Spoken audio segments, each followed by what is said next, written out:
वाहिगुरू जी का खालसा वाहिगुरू जी की फतेह। संगत टेलीविजन के माध्यम के राही मैं आप जी का दास गुरदीप सिंह एक बार फिर आप जी के चरण परसन के लिए हाजिर हुए हैं। जिमें आप जानते हो कि आप जी के दास का यह प्रोग्राम हर शुक्रवार को 7 तो 9 और हर शनिचरवार को 6 तो 8 होया करता है। आप जी का दास अज फिर आप जी के चरण परसन के लिए हाजिर है शनिचरवार वाले दिन, और इस प्रोग्राम को आप चलावांगे 8 बजे तक। अज 10 के प्रोग्राम के विच कोई मेहमान नहीं होंगे, लेकिन आप होवोगे अज के मेहमान। आप फोन कॉल राही मेरे नाल विचार साझे करोगे। आप अज केवल तो केवल गुरमत बारे विचार करांगे और गुरशबद की रोशनी दे विच आप गल करांगे। कल का प्रोग्राम बहुत अच्छा रहा। दलजीत सिंह साहब जी का बहुत बहुत धन्यवाद। कल के प्रोग्राम के विच उन्होंने काफ़ी ज्ञान भरपूर खुलासे किए और काफ़ी सारी फीडबैक भी आई। आप जी दी बहुत सारी फोन कॉल्स आईयां, बहुत सारे विचारवाना ने अपने विचार भी दिते और काफ़ी देर तक फोन कॉल्स, बल्कि अज भी काफ़ी सारिया फोन कॉल्स आउंदियां रहियां। कुछ उन्होंने पुस्तक पढ़ना चाहते सन।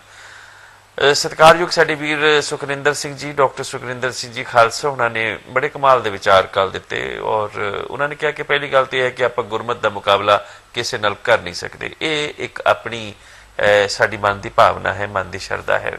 लेकिन दूजी गल उन्होंने जी कही, कहते कि साइंस जिथे खत्म होती है गुरमत उतों शुरू होती है।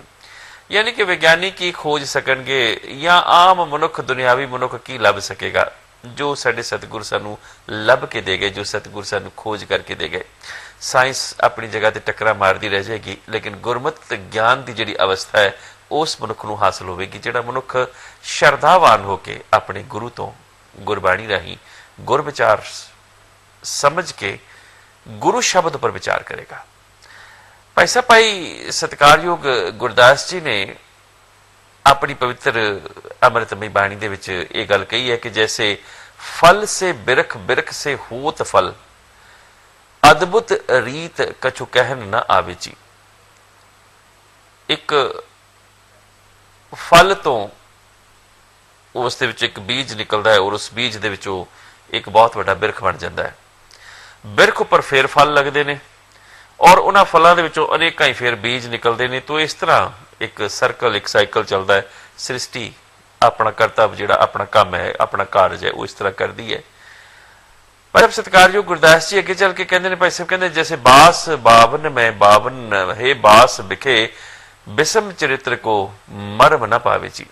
एक ऐसा बिसम चरित्र है, बिस्माद है। एक असल दे विच जिहड़ी सब तो वड्डी गुरमत की ज्ञान की गल है, जिहड़ी सानू ज्ञान रोशनी तो प्राप्त होती है कि परमात्मा की जिहड़ी अवस्था है वो बिस्माद है, जो कि परे है हर चीज तो। चाहे उसके उपर कितना भी विचार कर लो, कितना भी, क्योंकि एक सागर दे नाल भी जे मना लो तो सागर का भी एक किनारा है, सागर की भी कथा है। पर जिहड़ा परम पुरख अकाल पुरख कृपालु परमात्मा है वो अथा है, उसकी कोई था नहीं। यानी कि हर जगह व्यापक है, हर जगह ऊपर समाया हुआ है।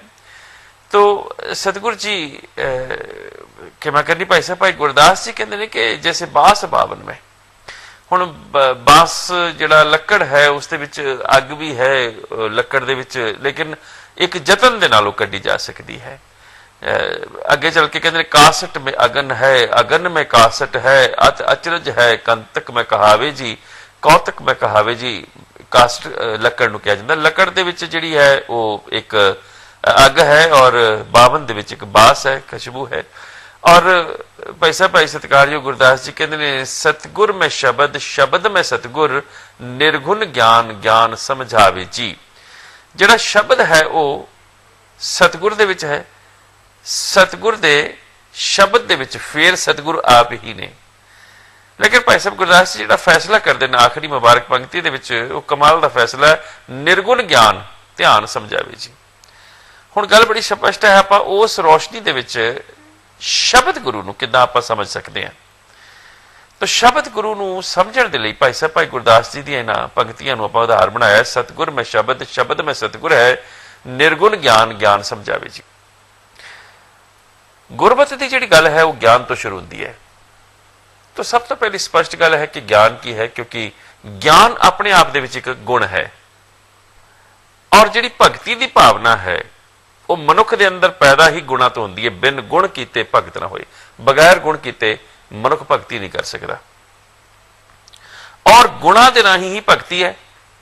ਔਰ ਗੁਣ ਜਿਹੜੇ ਨੇ ਮਨੁੱਖ ਦੀ ਅਕਲ ਤੋਂ ਪੈਦਾ ਹੁੰਦੇ ਨੇ। ਅਕਲੀ ਸਾਹਿਬ ਸੇਵੀਏ, ਅਕਲੀ ਪਾਈਏ ਮਾਨ, ਅਕਲੀ ਪੜ੍ਹ ਕੇ ਬੂਝੀਏ, ਅਕਲੀ ਕੀਜੇ ਦਾਨ। ਪੜ੍ਹ ਤਾਂ ਹਰ ਕੋਈ ਲੈਂਦਾ ਹੈ, ਲੇਕਿਨ ਪੜ੍ਹ ਕੇ ਬੂਝਦਾ ਕੌਣ ਹੈ? ਗੱਲ ਤਾਂ ਬੂਝਣ ਦੀ ਹੈ, ਪੜ੍ਹ ਕੇ ਸਮਝਦਾ ਕੌਣ ਹੈ?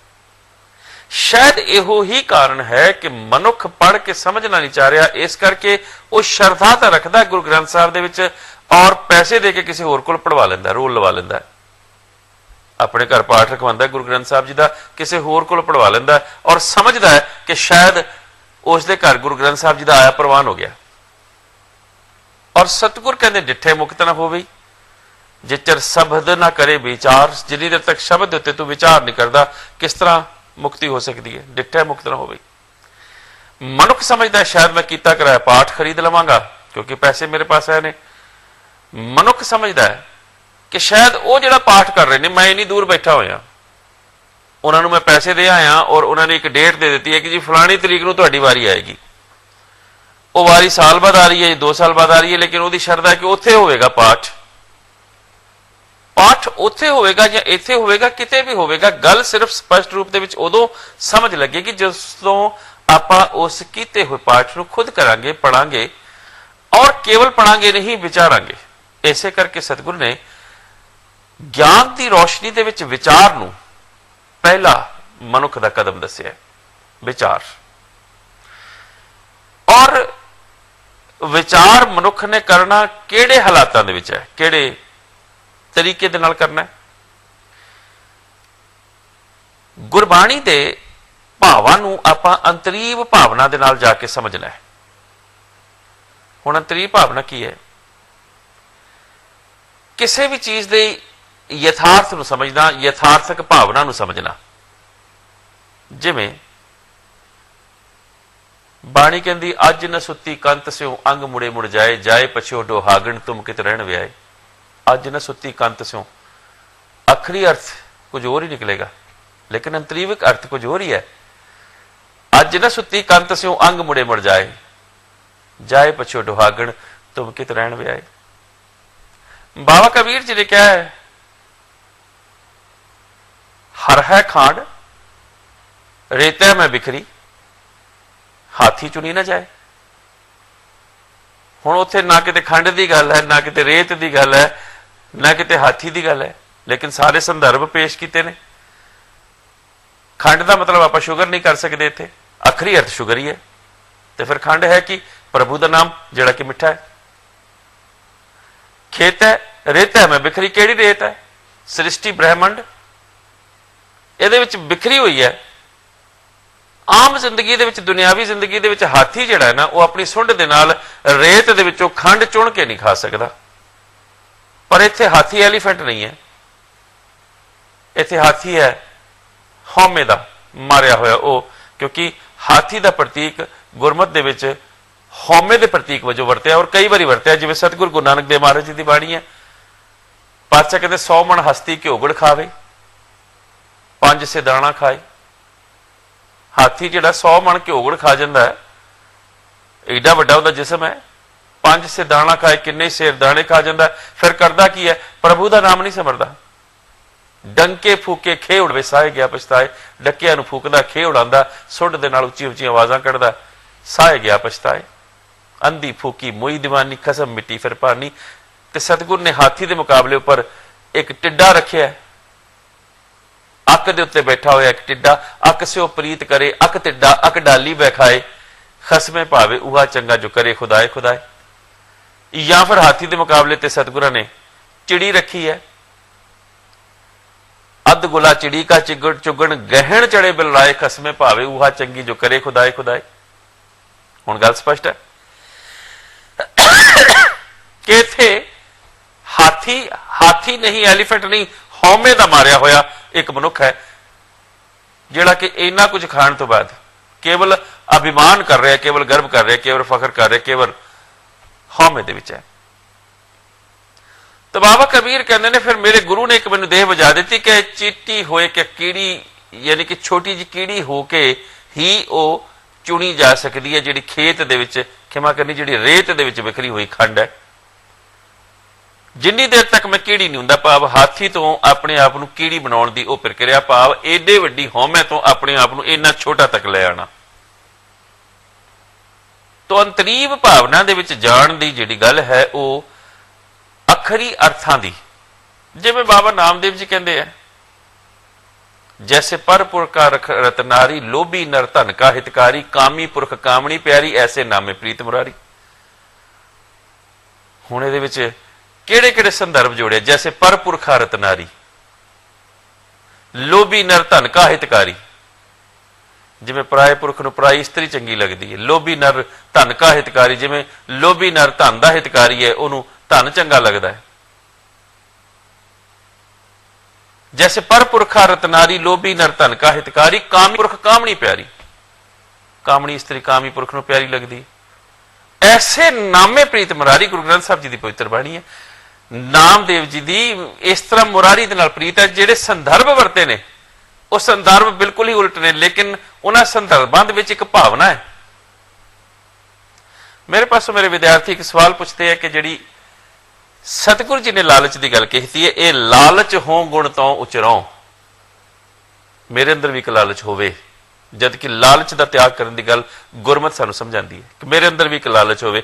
लेकिन मेरे अंदर किहड़ा लालच होवे? ये लालच हो गुण तो उचरों, कि तेरे, क्योंकि लालची का की काम है, लालची जिन्ना मर्जी धन इकट्ठा कर लवे, सहस खटे लख को उठतावे, त्रिपत ना आवे, माया पाछे पावे, लालची की गल है।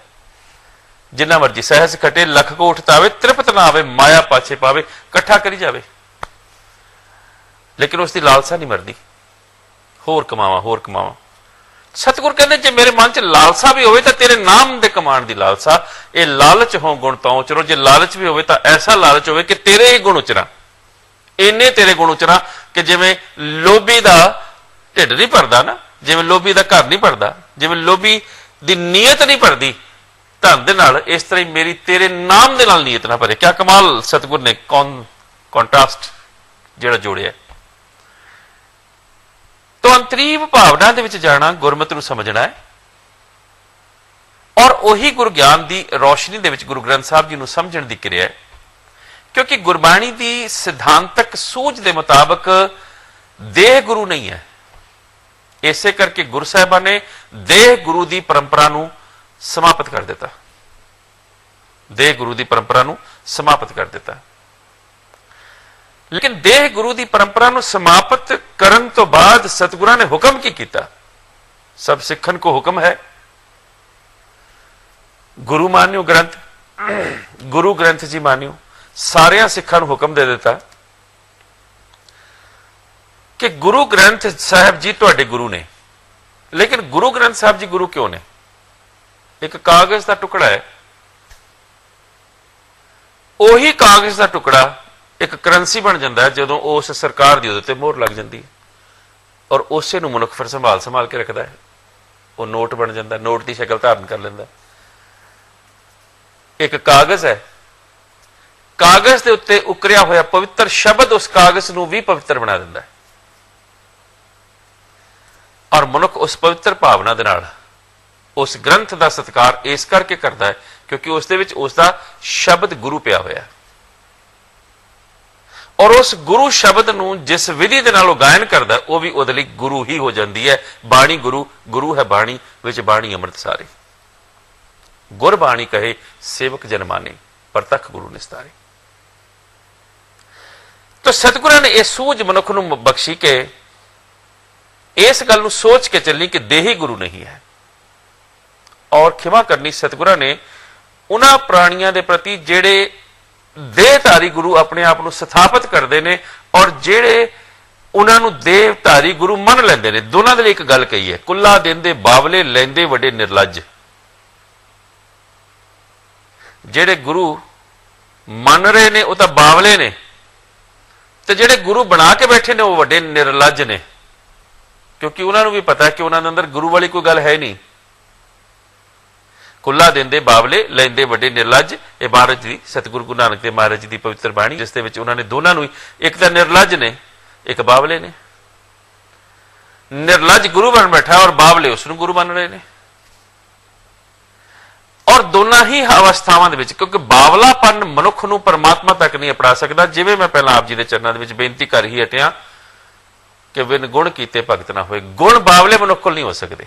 बावला मनुख बावला है ही तां क्योंकि उहदे कोल गुण नहीं सन, इस करके उहनूं बावला कहा गया। जे गुण हुंदे तां वह बावला नहीं सी होना। क्षमा करनी।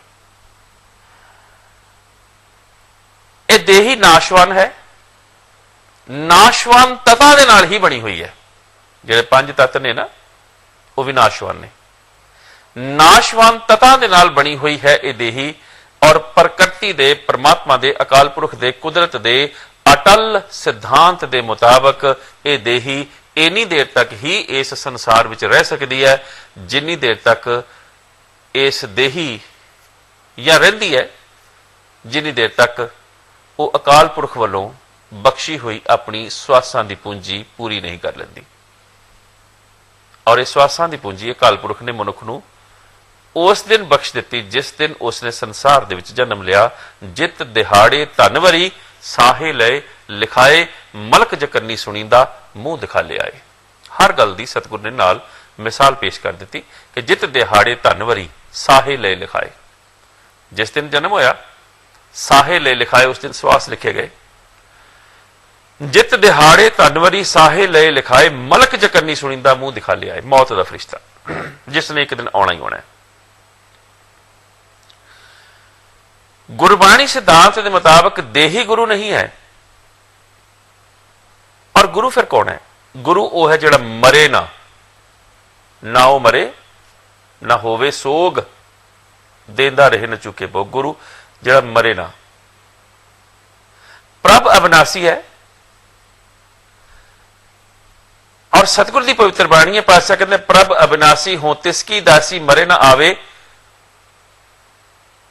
मैं उस अविनाशी प्रभ की दासी हां जिहड़ा मरे ना आवे ना जाए, जिहड़ा मरेगा नहीं, आएगा नहीं, जाएगा नहीं। भाव वो री इनकॉर्नेशन तो परे है, वो गर्भ तो परे है। नानक भंडे बाहरा एको सच्चा सोए। इको ही है जिहड़ा इस गर्भ की, यानी कि किसी भी अवस्था में, चाहे अंडज है, चाहे जेरज है, चाहे सेतज है, चाहे उत्पज है, किसी भी अवस्था में इस संसार दे विच इन्हां, क्योंकि चार तरीकों के नाल क्षमा करनी प्राणी संसार में आता है, अंडज जेरज सेतज उत्पज। लेकिन परमात्मा किसी भी रूप दे विच इन्हां हालातां दे विच, क्योंकि वह सर्व व्यापक है, जिसकी आपां मिसाल दी है हुणे कि खंड के रूप दे विच सृष्टि दे विच समाया होया है। जिवें खंड घुली हुई है, रेत दे विच पई हुई है, हाथी उसनूं चुन नहीं सकता। हाथी दे विच इन्नी समर्थता नहीं है कोई कीड़ी बन जाए। जे अखरी अर्थ करिए तो हाथी कभी भी कीड़ी नहीं बन सकता। अंतरीव भावना दे विच हाथी हौमे दा हाथी है और नम्रता की कीड़ी बन के ही उसनूं खंड नूं वो चुन सकता है। ना वह मरे ना होवे सोग, देदा रहे न चूके भोग। गुण एहो होर ना ही कोई, ना को हुआ ना को होए। उस अकाल पुरख का गुण ही एक ही है कि होर ना ही कोई, कि उस वर्गा होर कोई नहीं है। और सतगुर ने एक भविष्यवाणी कर दी, पातशाह कहते ना को हुआ ना को होए, होया भी नहीं और होएगा भी नहीं। एक ऐसा अर्थ भरपूर महावाक्य है जिहड़ा अकाल पुरख की सही तर्जमानी भी नालों ही नाल कर रहा है कि अकाल पुरख नहीं मरेगा, ਉਹਦੇ वर्गा कोई होर होवेगा भी नहीं। अजोकी साइंस के मुताबिक शब्द भी कदी नहीं मरदा। गुरबाणी सिद्धांत के मुताबिक आत्म ज्ञान की सूझ भरी अवस्था तक पहुंचाउण वाला शब्द ही गुरु है, जिहड़ा मनुख नूं आत्म सूझ की अवस्था, ये आत्म सूझ की वह अवस्था जिहड़ी मनुख दे अंदर ज्ञान पैदा करती है। क्योंकि जिहड़ी आराधन की अवस्था या आराधन की विधि सतगुर ने सानू दिती है ना, वो अंतर ज्ञान है, अंतर गुरु आराधना। आप रोज रहरास साहब जी का पाठ करते हैं तो मैं ताई बेनती नालों नाल करदा कि जदों भी पाठ करिए विचारिए अंतर गुरु आराधना। जिस वक्त अंदरली अवस्था दे विच गुरु की आराधना चलती है। कल दलजीत सिंह साहब एक ख्याल दे रहे सन जिस दे विच उन्होंने कर्म खंड की गल की। मैं खंड उन्होंने पासों पुछया सी, खंड असल दे विच डिपार्टमेंट है, विभाग है। ये चार खंड ने,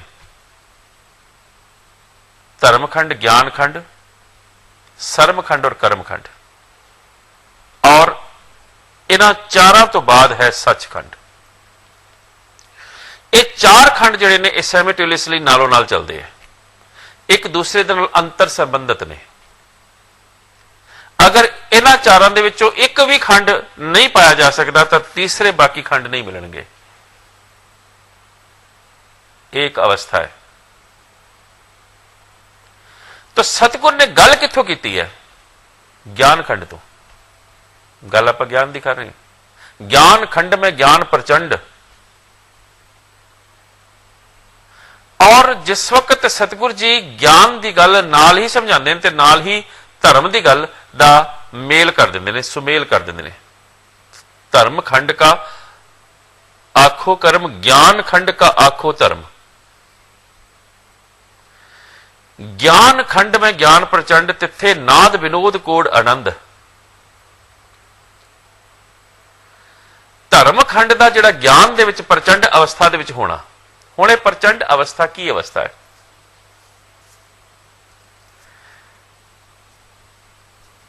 एक मनुख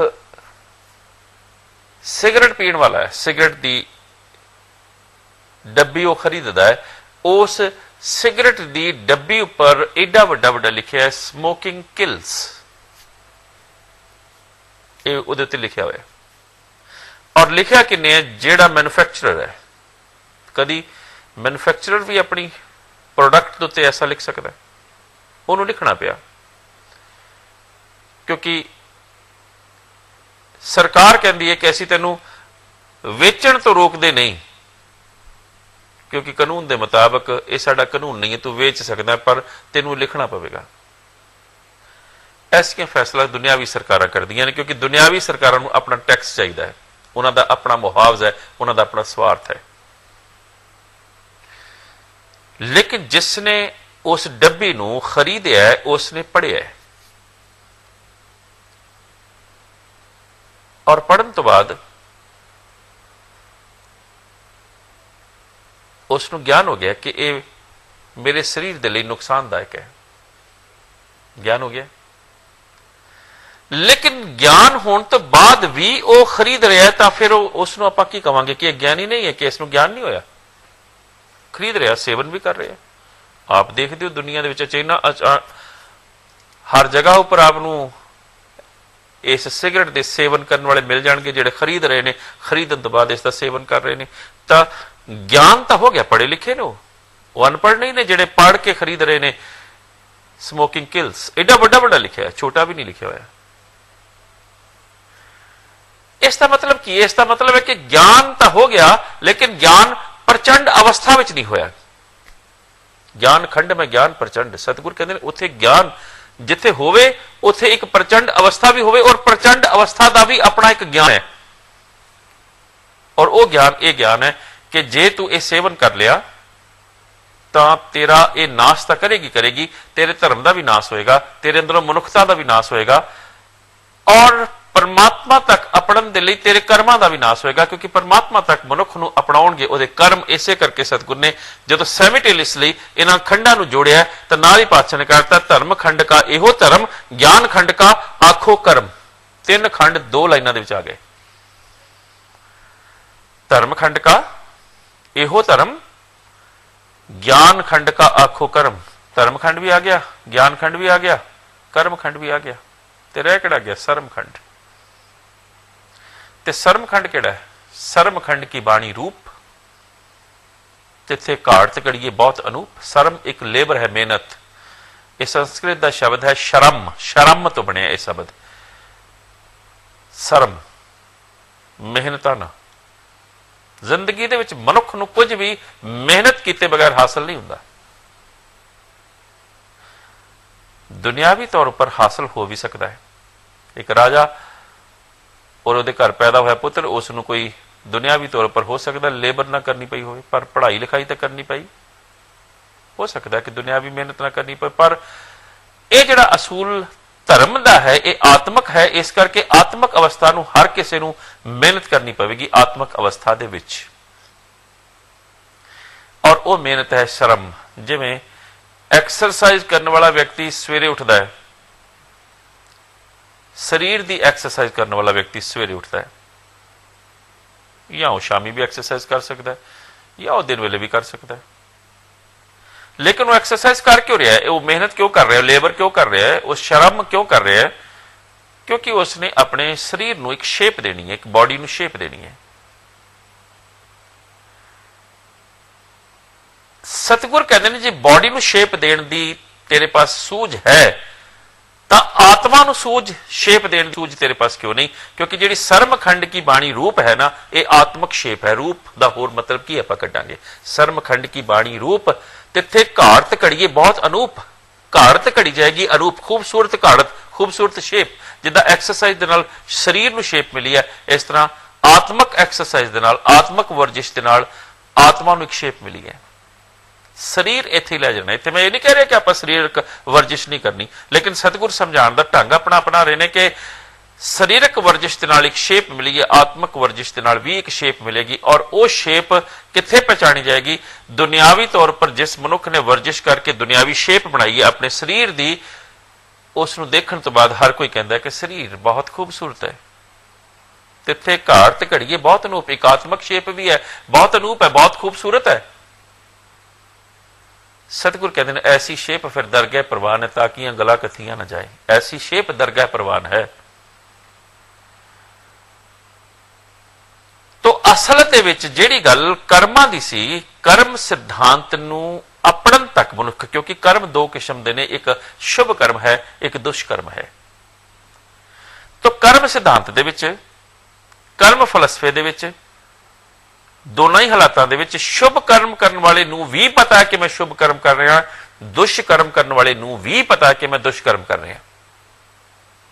कि चोर नूं पता नहीं मैं चोरी कर रहा, कि डाकू नूं पता नहीं मैं डाका मार रहा। इज्जत लुटण वाले नूं भी पता है, इज्जत बचाने वाले नूं भी पता है।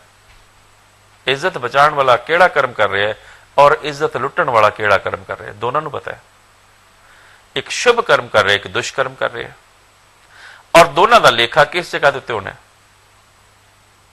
जाहिर तौर पर उस लेखे के मुताबिक, उस कर्मा के मुताबिक, जो बाबा फरीद कहते हैं, फरीदा अमल ज कीते दुनी विच से दरगे आए कम, फरीदा अमल ज कीते दुनी विच से दरगे उगाहा। उगाहा का मतलब है गवाही देना, कम का मतलब है काम आना। दरगाह दे विच काम आउणगे वो जिहड़े अमल मनुख ने कीते ने संसार विच, और अमल कर्म ने, जे चंगे कर्म ने तां भी गवाही देणगे, जे मंदे कर्म ने तां भी गवाही देणगे। कर्म सिद्धांत का यह फलसफा आखिरी कर्म खंड दे विच सतगुर ने जोड़िया ही तां क्योंकि मनुख जिहड़ा है ना वो पड़ा पार करेगा। हुण पहली जिहड़ी ज्ञान की अवस्था है ना, वो सब तो उत्तम अवस्था है, लेकिन वो सब तो पहली अवस्था है, क्योंकि ज्ञान ने मनुख को धर्म प्राप्त करवाना है। और खिमा करनी, सतगुरां ने जिथे भी धर्म की गल की है ना, धर्म तो पहला शर्म नूं रखिया है। मनुख की इज्जत, मनुख की हया, वो शर्म फिर वो लेबर नहीं है, वो शर्म दूजी शर्म है। शर्म धर्म का डेरा दूर, या फिर शर्म धर्म दोए छप खलोए, वो शर्म मनुख की अपनी हया है। शर्म धर्म दोए, धर्म शर्म तो पहला, कि मैं करनी शर्म धर्म तो पहला। शर्म धर्म का डेरा दूर, शर्म धर्म दो छप खलोए, कूड़ फिरे प्रधान बिला लो। शर्म धर्म का डेरा दूर, नानक कूड़ रहा भरपूर। दोनों ही जगहों पर शर्म पहला, भाव ओदी हया, ओदी इज्जत पहला, जिसनों उन्हें मेनटेन करना है। जिसने अपनी दस्तार उतार दी, वो अपनी दुनियावी की इज्जत मेनटेन रख सकेगा। जिसने अपनी चुनरी उतार दी, क्योंकि दस्तार प्रतीक है मनुख की इज्जत का, मनुख की आबरू का। इसे करके दस्तारां दे नाल ही इज्जत के मुहावरे भी बने हुए हैं। कौम की पग, भाव कौम की इज्जत। कौम की लत्थी हुई पग नूं मुड़ कौम के सिर ते, कौम का किहड़ा सिर है और किहड़ी पग? इज्जत दी।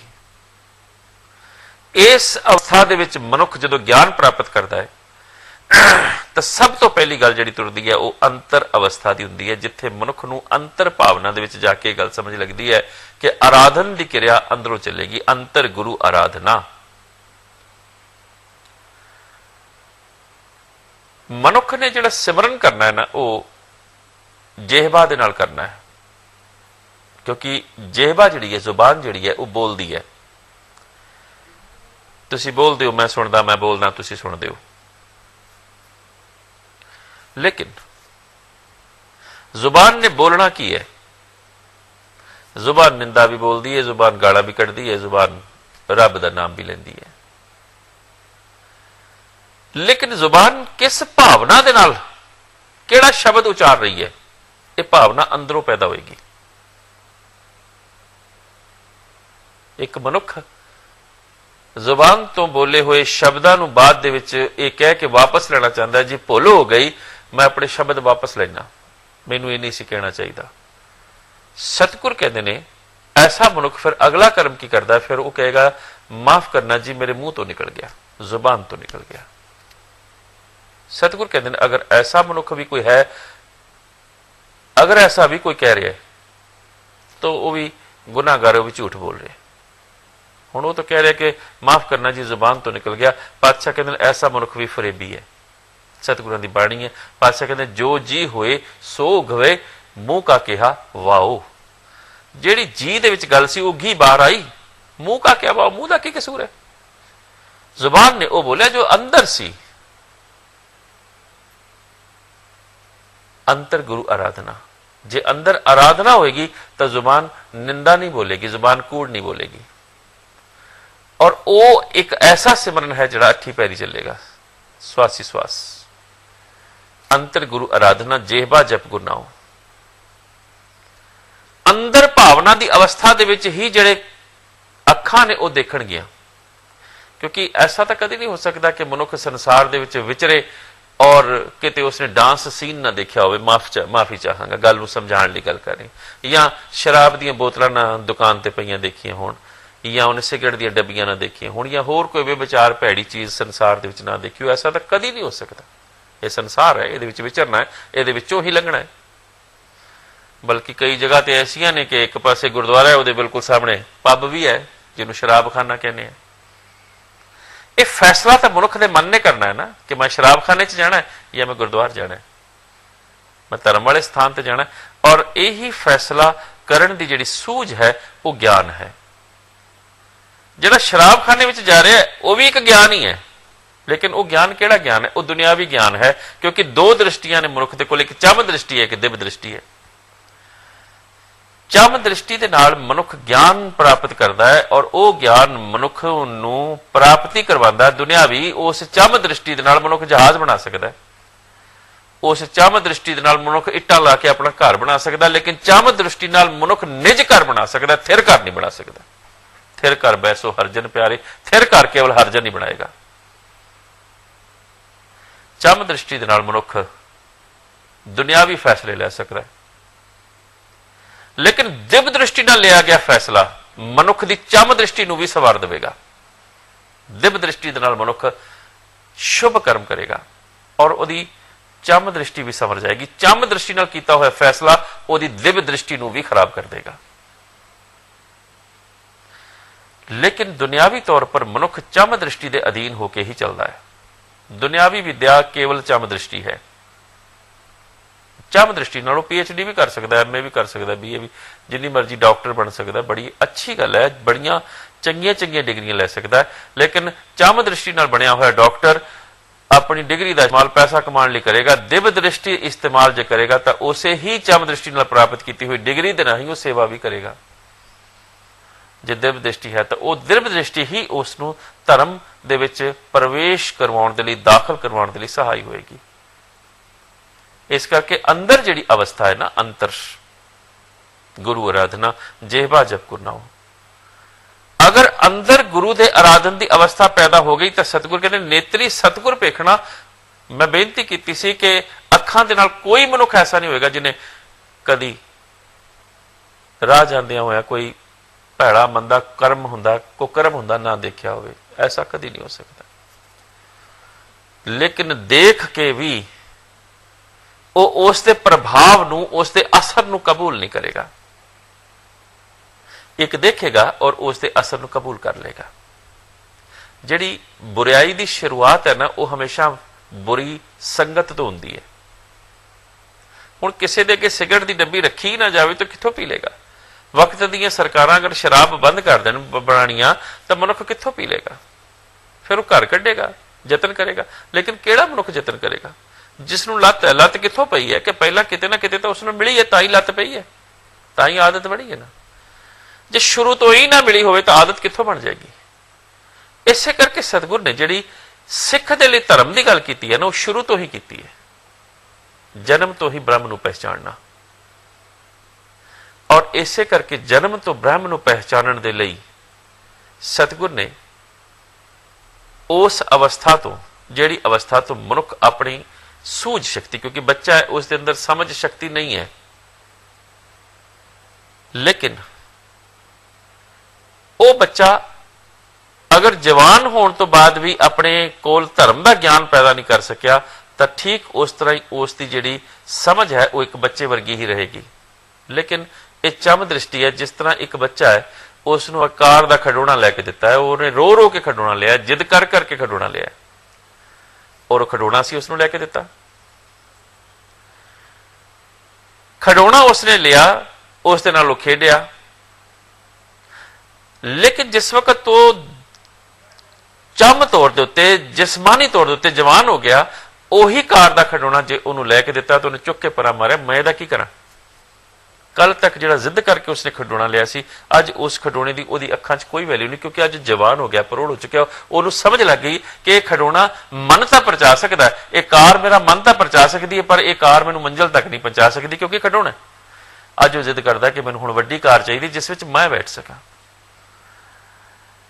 धार्मिक तौर उपर मनुख बचपन विच ही रहिंदा है, क्योंकि उसनूं समझ नहीं लगती कि संसारक वस्तुआं उसके मन परचावे का साधन तो हो सकदियां ने, उसनूं परमात्मा तक नहीं पहुंचा सकदियां। जहाज उपर उड़ सकता, लेकिन इन्ना उच्चे नहीं उड़ सकता कि वह परमात्मा तक मनुख नूं लै जावे।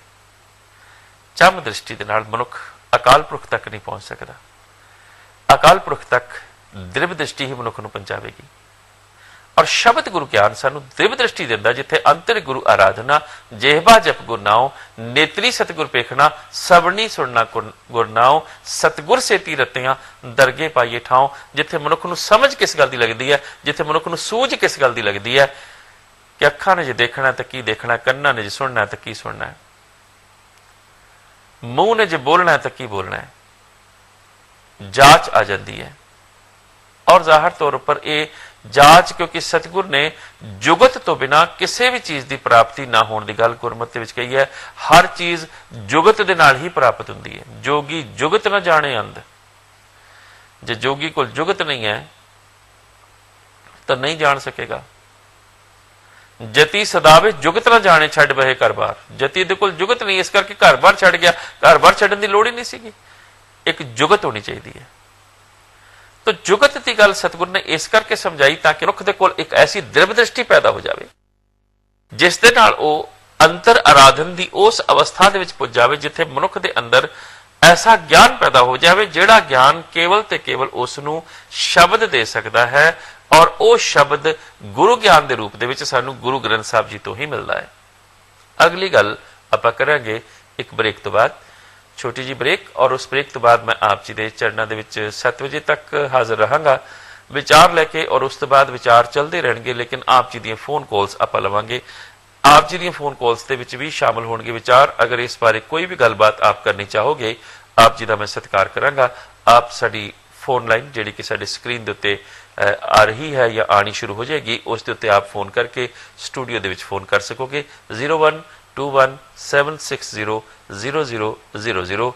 मिलते हैं जी एक ब्रेक तो बाद और गल इत्थों ही शुरू करांगे। बहुत बहुत धन्यवाद, बहुत बहुत शुकराना। वाहिगुरू जी का खालसा, वाहिगुरू जी।